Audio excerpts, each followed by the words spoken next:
How y'all doing? For this review, I'm continuing on with the John Carter of Mars series by Edgar Rice Burroughs, going at book 4. That is Thuvia, Maid of Mars. Alright, so this is going in a different direction, because now John Carter is not the center focus, where now the main character is Carthoris, who is the son of John Carter, and Thuvia, who is a princess of Ptarth we met 2 books back. Alright, so this, Thuvia, who Carthoris is madly in love with. Unfortunately, she's already promised to someone else, the Jeddak of Kol, and there's nothing that could break this other than death to the suitor of Thuvia. Unfortunately, it cannot be caused by Carthoris, like in a duel or anything. So he's at a loss. The woman he loves he cannot have. And thing is, it doesn't stop there. There's another one, Astok of Dasur, who deeply desires Thuvia and is not gentlemanly about it. He tries to take her in by force, but Carthoris stops her. Then, unfortunately, this is where Astok of Dasur starts to has his own plans to try and get Thuvia for himself. He sets up to try to have Thuvia kidnapped, and has it to where to put the blame on Carthoris. But circumstances change that a bit. So while Thuvia is captured by these men who are disguised as other people of Helium to try to make it look like Carthoris was to do it, they go to this abandoned city, and while they're there, Carthoris is trying to get back to Helium. His equipment is sabotaged, but unfortunately things turn where he ends up finding Thuvia in the abandoned city.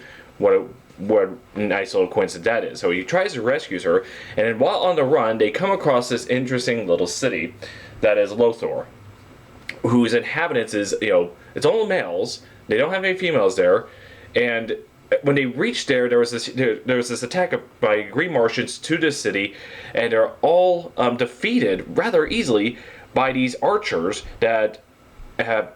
They shoot and they do perfect hits. They kill instantly, regardless of how deep the arrow is. So they figured they were poison. And when the battle is over, besides for a few bands that were sent out against the Green Martians and others, the archers were gone. This is a big mystery. So, and then he found out that the inhabitants of Lothor, what few are there, have this mental ability to create these phantasms that are just as real, out of the pure thought. And these archers are an example of this. They create the archers, they shoot after the Green Martians, and just by the power of suggestion, when the arrow is hit, the Green Martians actually die. So unfortunately for Thuvia, who is taking in the main leader of Lothar, he takes a liking to Thuvia and is trying to take her in for himself. She's the only real female there. At first, he thought it was a trick by an opposing rival of the city against him, but no, when he finds out it's real, he's got to have her. Carthoris is now talking to another guy who is at odds with the ruler, and they have different philosophical thoughts about their abilities and everything, about how they come to be. I won't get into that, and to be honest, it's been a while since I read the books, so I don't know the exact details, but you can read it for yourself. So, trying to stop these two, another character shows up there, and I forget his name, but apparently he's created as a form of thought, but instantly takes a life of his own.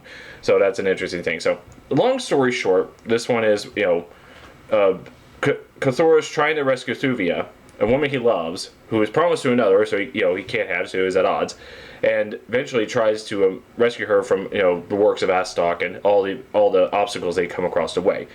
Pretty nice, simple, straightforward story, but with different characters other than John Carter. And will he accept the loss of, even though he will never have Thuvia to rescue her anyway just for her sake, or will he give in to his bitter desires and tries to take her anyway regardless? So yeah, I'll let you find out in the end. So there you go. That is Thuvia, Maid of Mars, and thank you all for watching. You have a nice day.